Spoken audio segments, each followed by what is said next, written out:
Assalamualaikum warahmatullahi wabarakatuh. Alhamdulillahirrabbilalamin. Wassalatu wassalamu ala ashrafil anbiya'i wal mursalin wa ala alihi wa sahbihi ajma'in. Okey, Alhamdulillah, kita dapat jumpa lagi pada hari ini di dalam kelas online kita dalam bentuk video. Okey, hari ini kita akan belajar bagi mata pelajaran hafazan, hadis dan juga sirah. Jadi yang video untuk kali ini adalah bagi mata pelajaran hadis. Okey, siapa yang ada kitab boleh buka kitab bagi pelajaran 11 yang bertajuk wajib berpegang teguh kepada Al-Quran dan Sunnah. Okey, kita tengok hadis keempat, iaitu hadis rabi'. Sama-sama kita tengok. Okey. An Zaid bin Arqam anna Rasulullah sallallahu alaihi wasallam qala kitabullah azza wa jalla huwa hablullah man taba'ahu kana 'alal huda wa man tarakahu kana 'alad dhalalah. Rawahu Muslim. Terjemahan hadis daripada Zaid bin Arqam, katanya bahawa Rasulullah sallallahu alaihi wasallam bersabda, kitab Allah Azza wa Jal ialah tali Allah, iaitu sebab yang membawa kepada rahman Allah. Sesiapa yang menurutinya, ia berada dalam hidayah Allah, dan sesiapa yang meninggalkannya, ia berada dalam kesesatan. Jadi jika kita nak mendapat dalam hadis ini, dia menerangkan bahawasanya kitab Allah, iaitu Al-Quran, yang kita gunakan sekarang ini adalah kitab Al-Quran yang diturunkan kepada Nabi Muhammad. Jadi kitab Allah ini ataupun kitab Al-Quran ini merupakan rahmat daripada Allah Subhanahu Wa Taala. Jadi hadis ini menerangkan siapa yang mengikutinya atau menurutinya, siapa yang mengikut Al-Quran, maka ia dalam hidayah Allah. Dan sesiapa yang meninggalkannya ataupun tidak mengikuti Al-Quran ataupun dibiarkan menggunakan fikiran sendiri tanpa petunjuk Al-Quran, maka ia berada dalam kesesatan. Nabi pun telah berkata sebelum ini, barang siapa mengikuti Al-Quran dan Sunnahku, maka dia tidak akan sesat. Nabi SAW sendiri bersabda. Yang ini pun daripada hadis Nabi sendiri. Okey, kita tengok makna kalimah kitabullah, iaitu Al-Quranul Karim. Yang kita guna selama ni lah, yang kita baca Al-Quran tu semua kita guna Al-Quranul Karim. Hablullah, tali Allah. Man taba'ahu, sesiapa yang menurutinya ataupun mematuhi ajarannya. Al-huda, hidayah atau petunjuk. Siapa nama huda tu? Maksudnya adalah hidayah ataupun petunjuk. Wa man tarakahu, dan sesiapa yang meninggalkannya, ini mengingkarinya.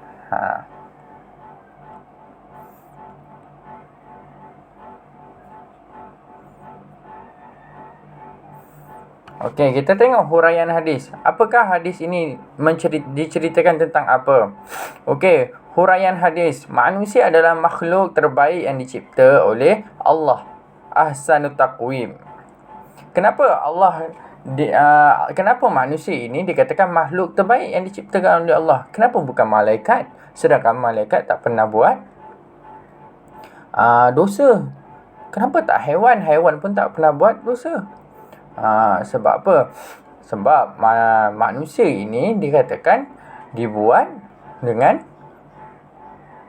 apa? Dijadikan dengan tanah dan dibuat sendiri, dijadikan Nabi Adam itu dijadikan sendiri oleh Allah Subhanahu Wa Taala. Kalau macam malaikat dijadikan daripada cahaya, dan Allah hanya berkata kun fayakun, maka jadilah sesuatu itu. Dan malaikat tak ada nafsu, dia hanya ada akal. Sebab itu dia hanya menuruti sahaja perintah Allah Subhanahu Wa Taala. Tetapi manusia ini punyalah special, dia ada otak, dia ada akal, dia ada nafsu. Dia boleh berfikir sendiri mana satu baik, mana satu buruk. Dia boleh melawan nafsu yang jahat. Nafsu itu susah nak melawannya. Tapi manusia ada yang boleh melawan, ada yang mengikuti nafsu semata-mata. Haiwan pula, haiwan ada otak tetapi tak ada akal. Dia tak boleh berfikir mana satu baik, mana satu buruk. Okay. Keindahan dan kesempurnaan diri manusia bukan hanya terbatas kepada kerapian dan ketelitian yang terdapat pada susunan fizikalnya, iaitu jasmani sahaja, tetapi turut sama dijadikan pada diri manusia itu ialah akal, rohani dan nafsu. Macam Ustaz cakap tadi, manusia ni dia punya special. Dia bukan saja ada otak, tetapi dia mempunyai akal, dia mempunyai rohani, dalaman dan juga nafsu. Walaupun buruk tapi dia ada nafsu. Pada setiap satu ada fungsi yang tersendiri. Contoh, akal untuk berfikir, rohani untuk iman dan nafsu untuk dapat merasa keseronokan. Malaikat tak ada nafsu. Sebab itu malaikat tidak melakukan dosa, hanya mengikut sahaja perintah Allah Subhanahu Wa Taala. Namun begitu, dalam kegairahan manusia mengejar dan memburu kesenangan hidup di dunia, kebanyakan manusia lebih mengutamakan tuntutan dan keperluan jasmani, akal dan nafsu. Banyak manusia sekarang ni kalau kita tengok, dia pentingkan ke arah tuntutan keperluan jasmani, akal dan nafsu. Tetapi tidak kepada rohani. Hal-hal yang berkaitan dengan tuntutan kerohanian seperti solat, puasa, membaca Al-Quran dan lain-lain diabaikan. Kalau kita tengok pun memang banyak sekarang. Solat itu wajib, puasa itu wajib. Tetapi berapa ramai yang tinggalkan solat? Berapa ramai yang tak puasa pada bulan Ramadan? Kita nak kuatkan rohani kita, jasmani kita, kita nak kuatkan jasmani kita dengan bersenam, bersukan, makan makanan yang berkhasiat. Kalau nak jadi builder, nak body besar, kena pergi gym. Itu jasmani luaran. Tetapi dalaman untuk rohani, kita tak buat. Rohani kalau nak kuat, seperti mana luar. Kalau luar tadi Ustaz cakap, kena sukan, kena pergi gym. Rohani kalau nak kuat, macam mana? Rohani kalau nak kuat, kenalah melakukan perkara-perkara yang baik. Seperti solat, puasa, membaca Al-Quran, berzikir, selawat. Itu semua rohani punya kekuatan. Kalau kita nak kuat rohani, buat benda yang Allah suruh ini, yang wajib dulu. Sekarang kita tengok berapa ramai manusia yang meninggalkan solat. Berapa ramai manusia yang tidak berpuasa pada bulan Ramadan. Terang-terang lagi mereka tidak berpuasa. Bangga lagi mereka. Siap ada yang post tak solat. Siap ada yang post tak puasa dalam Facebook. Siap menunjuk. Walhal kita membuat dosa, kita membuat salah. Kita bangga dengan kesalahan yang kita laksanakan. Kita bangga dengan keburukan yang kita buat. Jadi rohani ini penting untuk setiap manusia.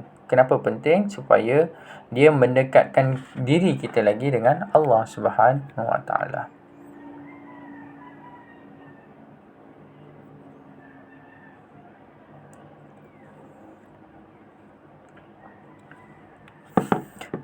Kesannya akan lahirlah manusia yang tidak sepadu dan seimbang. Yang penting akalnya tetapi jahil tentang agama. Yang baik budi bahasanya tetapi lemah imannya. Yang tinggi ilmunya tetapi kurang amalannya. Dan yang berjaya dalam kehidupan tetapi dirinya sering dikuasai oleh nafsu yang meruntuh ke arah kerja-kerja dosa, mungkar dan maksiat. Jadi kat sini kehidupan manusia itu tidak seimbang. Akalnya pintar, cerdik tetapi jahil tentang agama. Budi pekerti baik, cakap sopan tetapi imannya tak ada, lemah. Penuh ilmunya tetapi kurang amalannya. Kita belajar ilmu agama, kita belajar ilmu ni, kita belajar banyak ilmu. Tetapi adakah kita amalkan apa yang kita belajar? Adakah kita ikut apa yang kita belajar? Tidak. Ada ikut pun tak penuh, tak sebaiknya.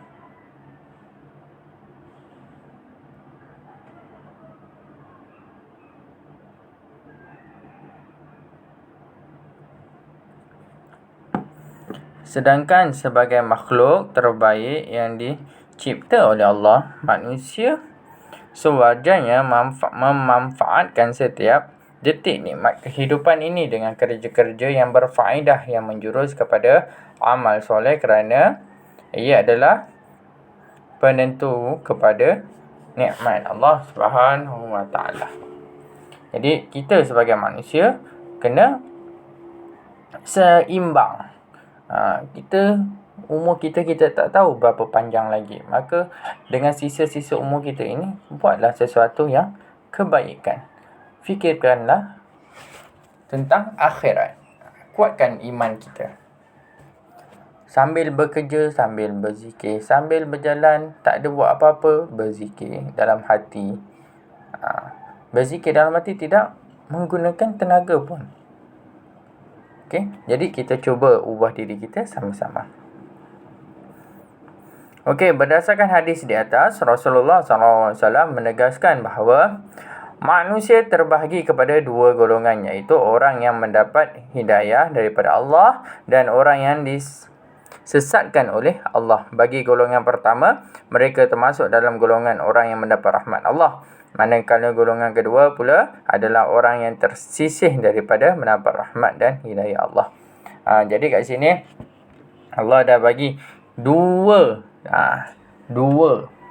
bahagian ataupun terbahagi dua ni golongan oleh manusia. Satu yang mendapat rahmat Allah, satu yang tidak mendapat rahmat ataupun tersisih daripada rahmat Allah. Sebab apa? Sebab kita sekarang kita dah nampak. Kalau kita tengok sendiri pun kita dah nampak mana satu orang ni baik, mana satu orang ni kurang baik. Jadi kita sebagai manusia, sebagai orang Islam, terutamanya orang Islam, maka kita kena seimbang dari semua segi. Jasmani kita, rohani kita, akal kita, nafsu kita, semua kita kena seimbangkan. Adakah Allah melarang kita untuk menjadi kaya? Tidak. Jadi kekayaan itu suatu yang tak dosa. Maka dituntut orang Islam untuk kaya. Kenapa? Kalau orang Islam yang kaya, maka dia membayar zakat yang lebih. Maka dia dapat menolong orang-orang lain yang susah. Itu sebenarnya. Bukannya kaya untuk sendiri. Jadi, adakah orang Islam tak boleh berhibur? Ada banyak cara kita berhibur. Pada zaman Nabi, hiburan apa yang Nabi buat adalah berselawat, berzikir, beramai-ramai. Tak ada masalah. Yang penting tidak melanggar syarak, yang penting tidak melanggar hukum agama. Jadi kita dah belajar banyak cara, kita dah dapat tahu membezakan mana satu baik, mana satu buruk, mana satu yang mendapat pahala, mana satu yang mendapatkan dosa. Maka sebab apa kita dapat membezakan? Sebab Allah kurniakan manusia kita ni ada akal. Maka kita buatlah mengikut apa yang telah ditetapkan. Jadi pengajaran hadis ini yang pertama kita dapat, Al-Quran adalah kitab panduan dan tali penghubung secara langsung antara manusia dengan Allah, dan ia adalah penyebab yang membawa kepada rahmat Allah. Kenapa? Kat sini kita dapat tahu bahawasanya kalau kita baca kitab ini terus secara langsung antara manusia dengan Allah. Kenapa? Sebabkan Al-Quran, isi kandungan Al-Quran ini diturunkan oleh Allah Subhanahu Wa Taala melalui malaikat Jibril. Apa yang Allah cakap, malaikat Jibril bawa dan sampaikan kepada Nabi Muhammad sallallahu alaihi wasallam. Jadi dalam Al-Quran itu semuanya kata-kata daripada Allah Subhanahu Wa Taala. Jadi kita ni baca Al-Quran ni umpama kita baca surat. Kita baca surat cinta daripada Allah kepada kita. Allah hantar surat, kita baca. Umpama kita baca surat, okey, kawan tulis surat, dia hantar post sampai kat kita, kita baca surat itu. Sama juga. Sebab dalam itu adalah kata-kata Allah, Al-Quran itu. Maka kita baca, apakah yang Allah nak sampaikan kepada kita. Orang yang menjadikan Al-Quran sebagai panduan hidup, mereka termasuk dalam golongan orang yang mendapat hidayah dan taufik daripada Allah. Jadi di sini kita nak terapkan bahawasanya jadikanlah Al-Quran ini sebagai panduan hidup supaya hidayah yang Allah punya dimiliki oleh kita. 3. Orang yang menolak Al-Quran sama ada menolak secara keseluruhan atau sebahagian daripadanya, mereka termasuk dalam golongan orang yang sesat. Sebab apa? Kenapa dicakapkan golongan orang yang sesat? Sebab beriman kepada kitab merupakan rukun iman yang 6 dan wajib. Kalau awak tak beriman kepada kitab, awak tak jadikan Al-Quran ini sebagai petunjuk hidup awak, maka awak akan automatik sesat. Sebab Al-Quran adalah rujukan kita yang pertama. Kita dah belajar. Rujukan kita yang pertama Al-Quran. Rujukan kita yang kedua Sunnah Al-Hadis. Rujukan kita yang ketiga Alimul Ulama. Jadi Al-Quran ini merupakan rujukan untuk orang Islam yang pertama. Jadi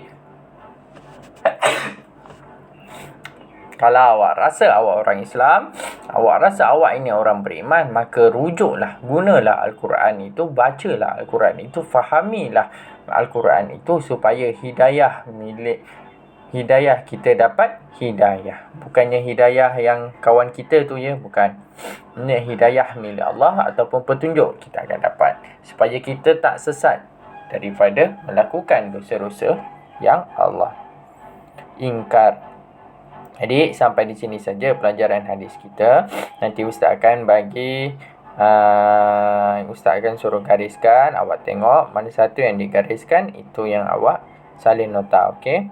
Kita jumpa lagi di kelas akan datang, insya-Allah. Ustaz akhiri kelas Ustaz pada hari kali ini dengan wabillahi taufiq wa hidayah. Assalamualaikum warahmatullahi wabarakatuh.